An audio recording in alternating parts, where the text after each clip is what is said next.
Hello, j'espère que vous allez bien. On se retrouve aujourd'hui pour le bilan du mois de février. On est actuellement, quand je filme, le samedi 1er mars et je dois publier cette vidéo demain. Donc je me dépêche pour filmer et monter tout ça pour que vous puissiez l'apprécier pendant votre petit déj du dimanche matin. Mais au moins on est pile poil pour faire le bilan de février. Cette vidéo YouTube, si vous me regardez actuellement sur YouTube, sera disponible en version podcast. Et si vous m'écoutez actuellement sur les plateformes de podcast, c'est filmé et c'est disponible sur ma chaîne YouTube Lisa Power. Et du coup le podcast c'est Take the Power, mais de toute façon je vous mets une petite image ici.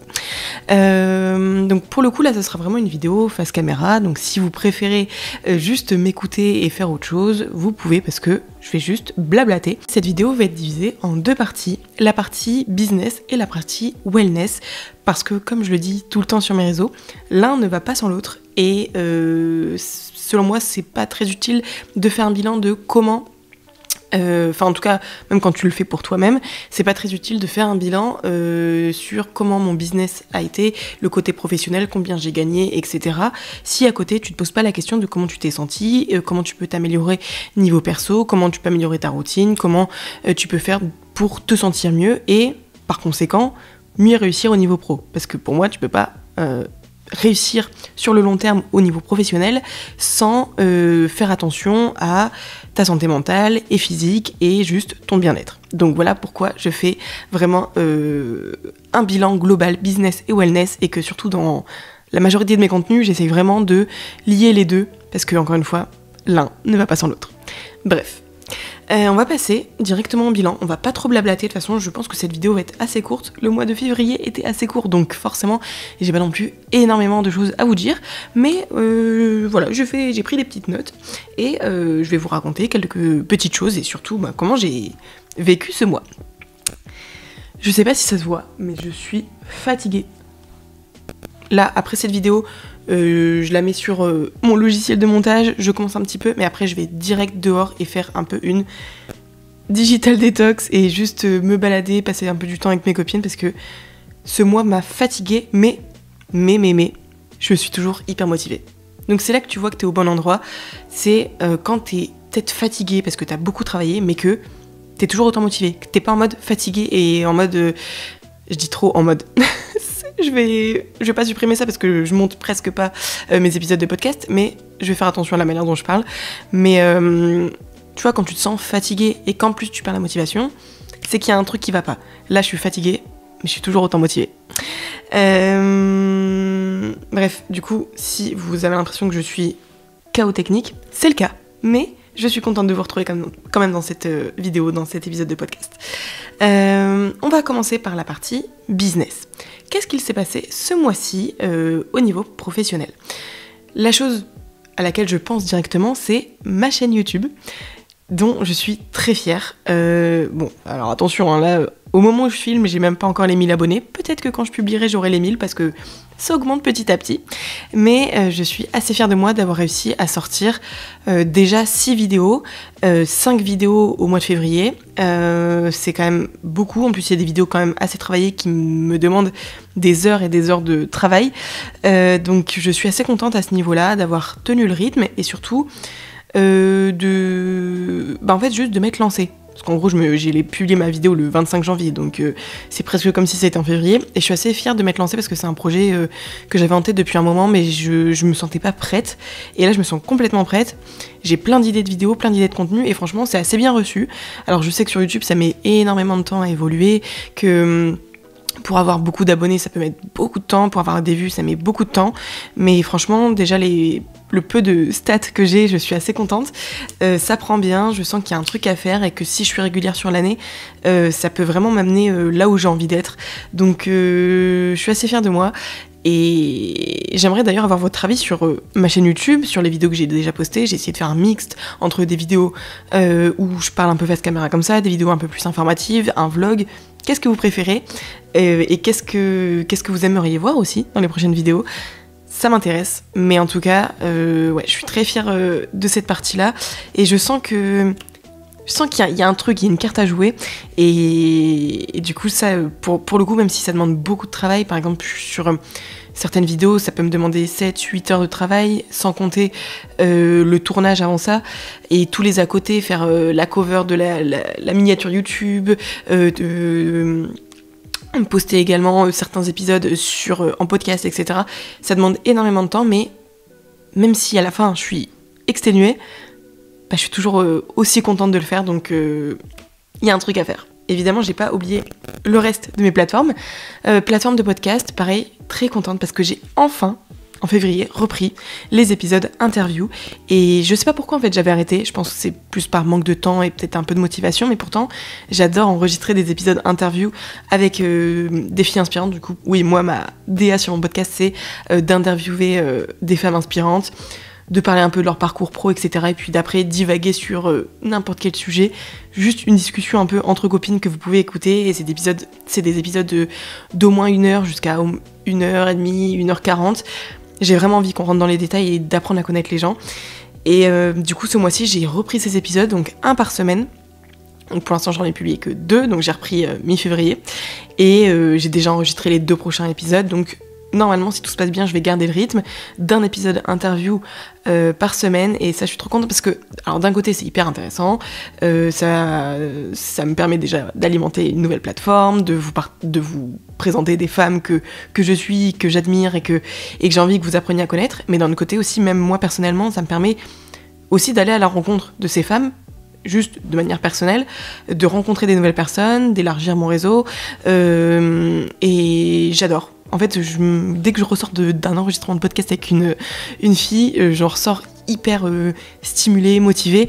Et même si de base, en plus, je suis introvertie, donc quand je suis trop avec des gens, après j'ai besoin d'un peu de calme, et c'est ce que j'arrive à faire grâce à mon équilibre vie pro-perso. Mais j'adore ces moments-là, et donc je suis trop contente d'avoir cette possibilité en fait de dire aux gens, viens, on va discuter pendant 2 heures et tu me racontes toute ta vie. Et c'est vrai que c'est pas donné à tout le monde. Tu peux pas forcément faire ça dans la vie réelle et de dire à quelqu'un, viens, je me permets de te poser toutes les questions que j'ai envie de te poser.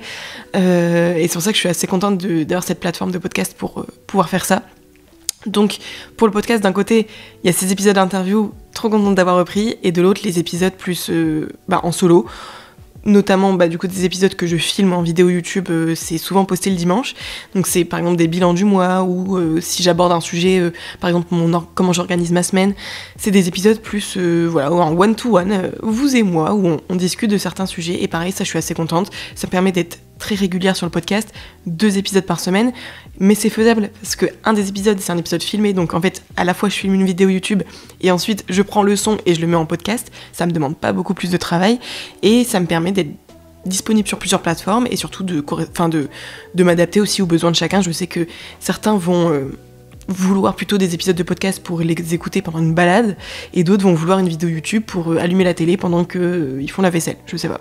Mais ça me permet d'être dispo un peu partout, et sans oublier mes réseaux sociaux, du coup Insta et TikTok, où je suis, en tout cas au mois de février j'ai été régulière, mais ça a surtout été un relais de mes contenus podcast YouTube. Et c'est un peu vers ça que je veux tendre aussi, c'est de mettre en avant plus mes plateformes où je peux poster des formats longs, donc où je peux plus être moi-même et délivrer beaucoup plus de valeur, et de me servir de Insta et TikTok pour mettre en avant ça avec des teasers, des petites vidéos, des carousels où je renvoie après vers mon podcast ou ma chaîne YouTube. Et pour l'instant ça fonctionne plutôt bien, donc c'est pas non plus des stats de dingue. Je pense que c'est dû au changement d'algorithme d'Insta qui fait que maintenant Insta partage en priorité à tes abonnés, et après pourquoi pas des nouvelles personnes, alors qu'avant ils partageaient directement à des nouvelles personnes. Donc là ça freine forcément un peu la viralité potentielle des vidéos, parce que ta communauté va pas forcément toujours interagir avec tes contenus, sauf que s'ils interagissent pas, il y a pas assez d'interaction, donc Insta ne pousse pas plus la vidéo. C'est ça un peu ce qui est dommage, mais moi je suis pas... j'ai aussi un peu un blocage avec le fait de demander aux gens de commenter, de partager, etc. Même si je sais que tout le monde le fait, que c'est un peu normal, moi j'ai du mal avec le fait de un peu forcer les gens à interagir, mais du coup c'est pas grave, moi je m'adapte, je je poste mes contenus et je me dis que si juste déjà j'arrive à être régulière, ça me permettra d'évoluer, d'aller toucher mon public, donc c'est ok. Et puis après, même d'un autre côté, je peux aussi aller toucher mon public directement avec mes plateformes long format, YouTube, podcast, on peut me découvrir aussi comme ça, donc voilà, faut juste de la régularité et pas se dire au bout d'un mois que ça fonctionne pas ou qu'il y a un truc qui bloque. Je fais de mon mieux et franchement je suis assez contente, et surtout sur Insta, ce que je kiffe, c'est que j'ai réussi vraiment à trouver... même, au final c'est un peu la même DA sur tous mes réseaux, mais quand tu vas par exemple sur mon feed Insta, tu vois que toutes les covers sont un peu reliées, que c'est beau en fait, que c'est artistique, on va dire.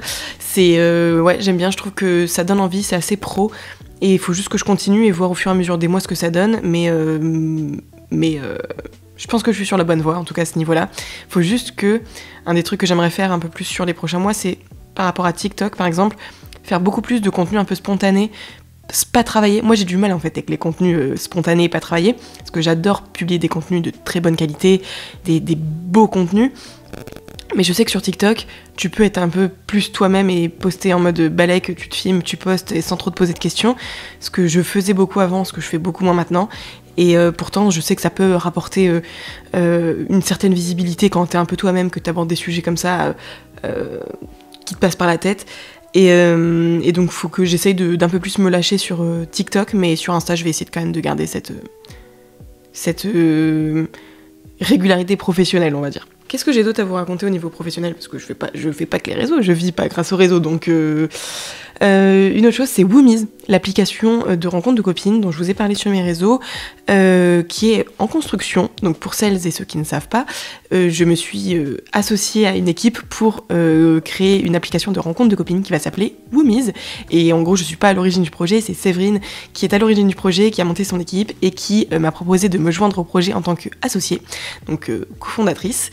Et l'application devrait sortir au printemps 2025. Donc là, actuellement, elle est en développement, donc c'est plutôt les associés développeurs qui bossent dessus. Mais du coup, personnellement, en février, j'ai pas beaucoup bossé sur le projet. J'ai déjà essayé de stabiliser un peu mes propres projets perso. Et surtout que moi, je vais plutôt m'occuper de sujets qui vont apparaître une fois que l'application sera sortie, et aussi de la communication. Mais vu que là, pour l'instant, on n'a pas vraiment de date de sortie, c'est un peu compliqué de communiquer trop en amont, parce que on en parle souvent avec Séverine qui va aussi s'occuper de la communication. On a peur de trop teaser, de trop donner d'infos, et au final de perdre des gens qui vont être hyper intéressés par ce qu'on va dire, sauf qu'on va leur dire oui mais l'application elle sera dispo, on sait pas trop quand. Du coup ils vont voir l'info, ils vont dire ah mais trop bien l'appli, est-ce que je peux la trouver ? Non. Et après ils vont oublier du coup. Ils vont pas forcément... Enfin, on s'imagine toujours que les gens vont se dire « Ah, bah le projet a l'air génial, je vais suivre et je vais attendre de voir quand ça va sortir. » Évidemment, certains vont faire ça, mais dans la réalité des choses, on a tellement de choses à penser à droite à gauche qu'en fait, on oublie. Et du coup, moi, je suis plus d'avis de concentrer tous les efforts de la communication une fois que tu as une date de sortie ou une fois que c'est sorti, et que les gens, une fois qu'ils voient ton contenu, ta pub, le contenu où tu parles de ton projet, qui puisse directement aller le télécharger et l'utiliser. Et je trouve que ça aurait beaucoup plus d'impact, et j'ai peur qu'on perde trop d'énergie et trop de cartes, qu'on grille trop de cartes à communiquer trop en amont. Du coup, on communique un peu pour un peu poser les bases, mais une fois qu'on aura une date de sortie, là, on mettra en place le plan de communication, et une fois surtout que ce sera sorti, vous inquiétez pas, vous allez bien entendre parler de vous. Mais après, à côté... Évidemment, moi je gagne ma vie grâce à des missions en freelance, donc principalement actuellement chez Follow, et d'autres petites missions à côté. Donc ça se passe bien, ça roule. C'est ce que je sais faire, donc c'est un peu ma zone de confort, et c'est ce qui me permet de vivre.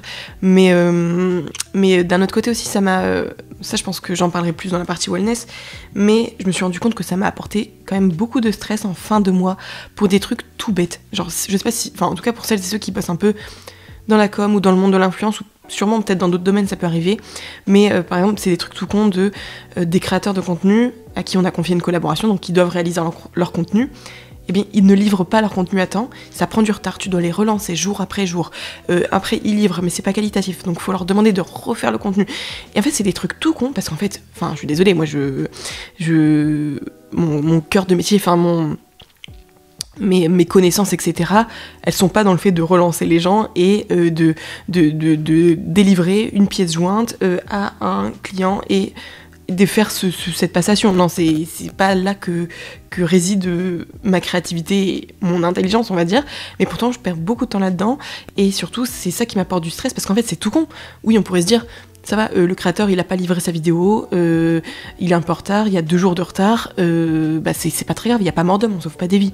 Mais, en fait, derrière, t'as des clients qui attendent, et d'autres gens qui attendent, et du coup, tout le monde stresse, tout le monde se relance, et t'as l'impression que si la personne elle t'envoie pas son contenu avant ce soir, c'est la fin du monde parce que le client va être énervé, mais du coup toi ça te frustre, mais finalement tu te rends compte quand tu prends un peu de recul, on est en train de prendre la tête à 10 personnes en même temps, enfin non j'abuse 10 personnes, mais il y a 5 personnes là, entre le créateur, le client, l'agence, le truc, qui sont concernés, qui sont comme ça parce que le contenu n'est pas livré, mais on se parle là d'un contenu TikTok ou Insta.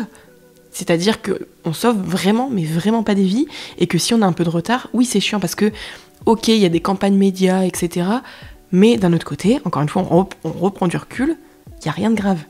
Et ça me saoule un peu parce que moi de base je suis pas du tout une personne stressée, mais ça me saoule un peu de subir ce stress pour des choses aussi finalement futiles. Alors je suis d'accord, il y a de l'argent derrière, il y a des engagements, il y a des contrats, mais pour moi ça reste quand même futile et j'ai pas envie que le stress, le peu de stress que j'accepte d'avoir dans ma vie vienne de choses comme ça.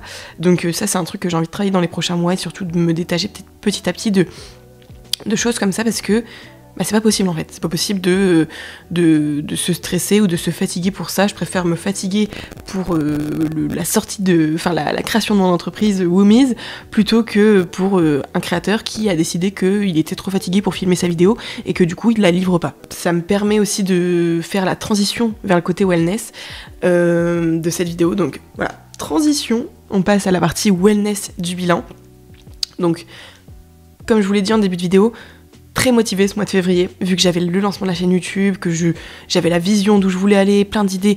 J'ai été hyper motivée et je le suis toujours, même si là franchement je suis fatiguée, j'ai un peu du mal à faire cette vidéo, ce podcast, je sais pas si ça s'entend, ça se voit, parce que vraiment je suis fatiguée. En gros il y a 2 jours j'ai fait une nuit blanche, mais c'est même pas en mode j'ai fait une nuit blanche parce que je bosse trop et que du coup j'ai même pas eu le temps de dormir. Non, je voulais dormir mais mon cerveau marchait trop, du coup j'ai pas réussi à m'endormir, en plus je devais me lever super tôt, et du coup j'ai pas dormi. Mais c'est trop nul, parce que ça m'a grave déréglé, et maintenant je suis fatiguée, et après, c'est tout, faut juste une bonne nuit, un week-end de déconnexion, mais on peut pas toujours déconnecter, parce que la preuve, faut que je fasse mon bilan du mois, et que je le poste pour demain, donc que je le monte, ça va me prendre quelques heures, donc tu peux pas vraiment décrocher, mais d'un autre côté, t'as pas envie de déjà perdre tes régularités parce que t'es fatigué. Voilà, faut juste mieux s'organiser. Donc ça, c'est aussi, c'est tout, c'est un pli à prendre. Mais non, du coup, de manière générale, quand même très motivée. Je sens que je suis sur la bonne voie. Après, j'ai un peu ce stress vu qu'il y a certains...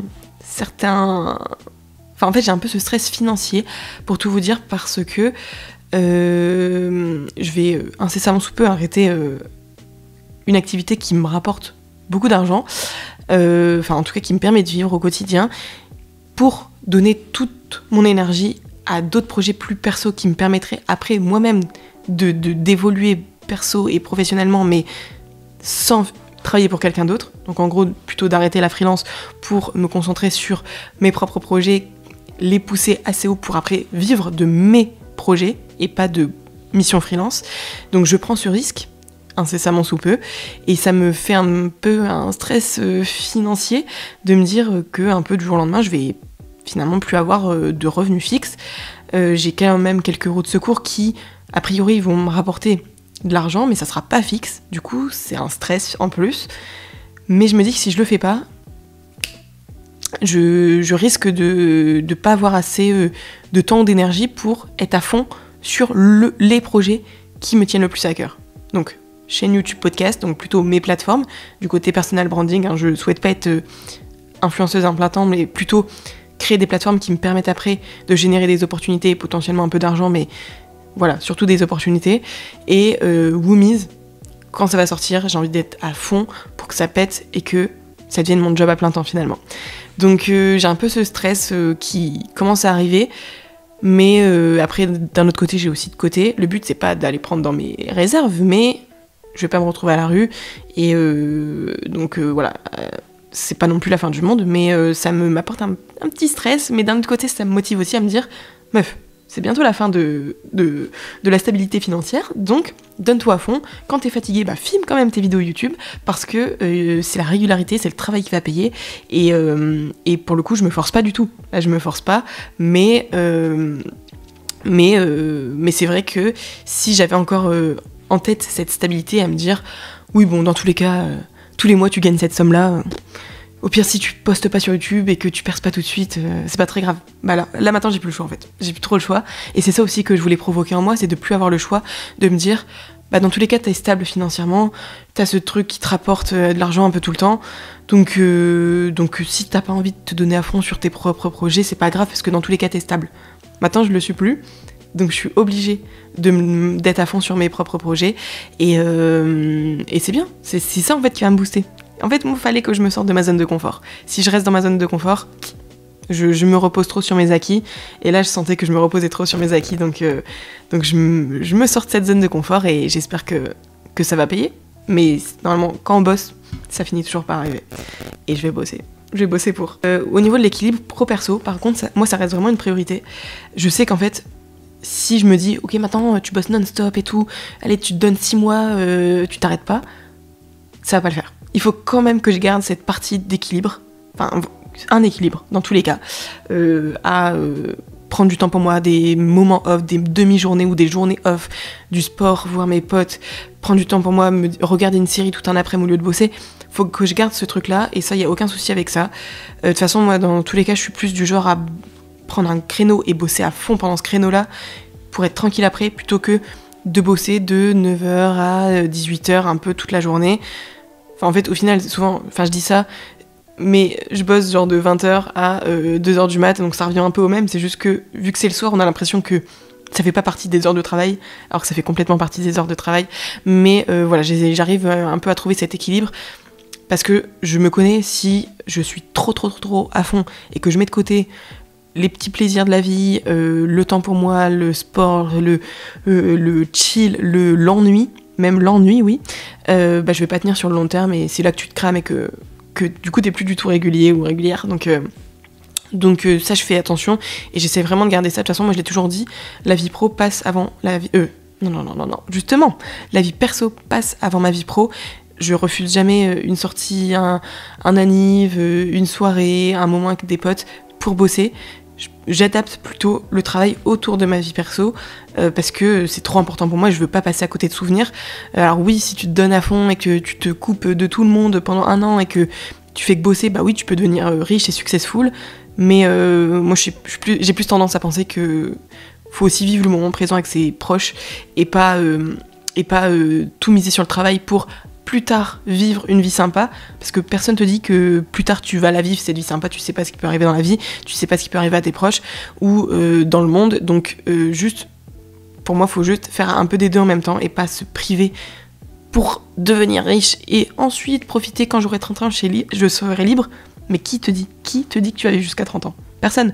Donc déjà vis les moments que tu peux vivre maintenant. Moi là à 25 ans j'ai des moments à vivre, je les vis à fond et je vais pas passer à côté pour le travail. Donc c'est quand même d'un côté ça te freine, mais ça te permet pas d'être à 100% sur tes projets, mais ça te permet de tenir sur le long terme et d'être heureuse. Parce qu'il y a plein de gens qui sont hyper successful dans le travail, sur les réseaux, mais qui ont plus de vie perso à côté et ils sont pas forcément heureux. Et c'est pas ce que je veux. Moi, je veux vraiment garder cet équilibre, cette santé mentale aussi. Et donc voilà, je trouve ça hyper important et je le répète dans plein de contenus, mais c'est parce que j'ai vraiment envie d'essayer de transmettre cette façon de penser, parce que je vois trop de gens se cramer et dire faut bosser à fond. Oui, je suis d'accord, faut bosser à fond. Et perso, j'estime que je bosse énormément, mais c'est pas en laissant de côté sa vie perso, parce que quand t'arrives à la fin de ta vie, tu penses pas à combien d'argent t'as gagné, mais plus au moment, au souvenir que t'as vécu. Et voilà, je trouve. Donc c'est pour ça que, ok, des fois oui, parce qu'après, je sais que certains vont me dire, oui, mais l'argent, ça te permet de, justement, si tu bosses et que tu gagnes beaucoup d'argent, après ça te permet de faire des voyages, des trucs. Oui, mais tu peux essayer de faire un peu les deux en même temps et de trouver cet équilibre. Et pour moi, en tout cas, c'est comme ça que moi je vois ma vie en tout cas. Je sais pas si vous voyez la vie comme ça aussi. N'hésitez pas à me dire, j'aimerais trop en discuter de ce sujet-là avec vous. Et aussi un truc qui parfois est compliqué, c'est de donner du temps à tous tes aspects de ta vie. J'en parlais avec une copine, je sais pas si elle verra cette vidéo ou qu'elle écoutera ce podcast, mais en gros que faut donner du temps à ta vie pro. Et en plus, quand, comme moi, t'as beaucoup d'aspects de vie pro, t'as plusieurs projets dans ta vie pro, faut donner un peu du temps à tous ces projets-là. Ensuite, à tes copines. Ensuite, à ton mec, à ta famille, à ta belle famille, si t'en as une. Du temps pour toi. En fait, tu dois partager ton temps entre toutes ces choses-là, essayer de, comme un cycle, de donner un peu de temps à tout le monde, tout le temps, ou enfin pas forcément aux gens, mais à tous ces aspects de ta vie. Et des fois, c'est vrai que c'est un peu compliqué d'essayer de tout gérer, d'avoir du temps pour tout, mais faut aussi déculpabiliser, je pense, à ce niveau-là, et d'essayer de bien organiser sa vie pour trouver du temps un peu pour tout le monde. Et ça, je vous ramène à ma vidéo sur l'organisation, parce que le fait d'organiser ses journées en fonction peut-être de catégories de choses à faire, de tout ce que tu as en tête à faire, ça peut vraiment t'aider à t'organiser, enfin t'aider justement à gérer tout cet étalement de choses à faire que t'arrives pas forcément à caser parce que t'as l'impression d'être débordé, de jamais avoir le temps de faire tout ce que t'as à faire, alors que si t'apprends à bien organiser ta vie, ça peut t'aider à te dire ok, là ce samedi je vais aller voir mes parents, ce samedi soir je vois mes copines, ok c'est cool, ensuite ce dimanche je prends du temps pour moi. Enfin justement quand t'organises un peu en amont ces moments-là, ça te permet de beaucoup plus équilibrer ta vie plutôt que quand t'as plein de choses en tête et que tous les jours t'essayes de tout faire. Et que du coup tu te dis bon aujourd'hui j'ai pas eu le temps de faire ça, aujourd'hui j'ai pas eu le temps de faire ça, c'est là que ça te stresse et que ça te fait exploser le cerveau. Donc je pense que voilà, je vous renvoie vers ma vidéo organisation et juste sur le fait d'organiser sa vie genre un peu toutes les semaines en amont pour mieux voir arriver en fait toutes ces petites choses qu'on a en tête et qu'on a envie de faire un peu toutes les semaines ou tous les mois, et ça peut permettre justement de les étaler et de pas culpabiliser, de pas donner assez de temps à certaines choses, en gros.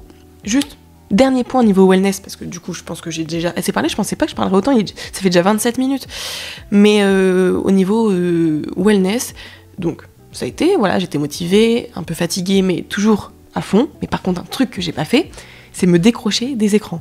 Je sens que le mois de février, mes yeux ils sont en PLS, tellement j'étais sur les écrans. Déjà, monter toutes les vidéos YouTube, ça demande du temps. Mon travail, de manière générale, c'est sur les écrans. Quand je suis sur les réseaux Insta, TikTok, c'est les écrans. Même si j'essaye de scroller de moins en moins pour rien, ça reste mon travail. Quand je dois, trouver des créateurs pour des collabs, etc., je dois scroller. Bref, j'ai été sur les écrans non-stop. Et quand j'étais pas sur les écrans d'ordi ou de téléphone, c'était un peu sur la télé à me dire ok, je suis KO, je me mets une série, je dors. Mais du coup, j'ai pas lu un seul livre. Et ça, je suis un peu... je dirais pas déçue de moi, enfin on parle que de livres, faut se calmer, mais j'étais un peu bien partie là-dessus et ça me faisait du bien même au mois de janvier de des fois décrocher et juste de lire. Alors, ceux qui lisent au quotidien ils doivent se dire ok la meuf elle est complètement tarée, elle a lu un livre, elle s'en remet pas, mais je suis désolée, quand tu lis pas de base et que tu commences à apprécier la lecture, tu te rends compte que t'es passé à côté d'un truc. Bref. Du coup, au mois de janvier, j'ai kiffé, j'ai lu 2 livres, j'étais à fond, mais au mois de février, j'ai pas du tout pris le temps, et donc là, faut que le mois de mars, je me recentre et je me dise, meuf, ça te fait du bien. En plus, j'avais lu un livre, le livre sur Pixar, qui m'avait grave ouvert les yeux sur plein de choses, ça m'apporte des trucs, donc ça m'apporte un peu comme une bouffée d'oxygène, et je suis un peu déçue de moi d'être passée à côté de ça au mois de février, de pas avoir lu, de pas avoir un peu plus décroché des écrans, parce que vraiment là mes yeux j'ai l'impression que je vois flou tellement j'ai été sur les écrans, j'ai l'impression que ma vue a baissé en un mois. Mais après d'un autre côté c'est le travail, c'est mon travail aussi d'être sur les écrans, mais c'est bien aussi d'un peu un peu décrocher parce qu'après ton cerveau il en peut plus.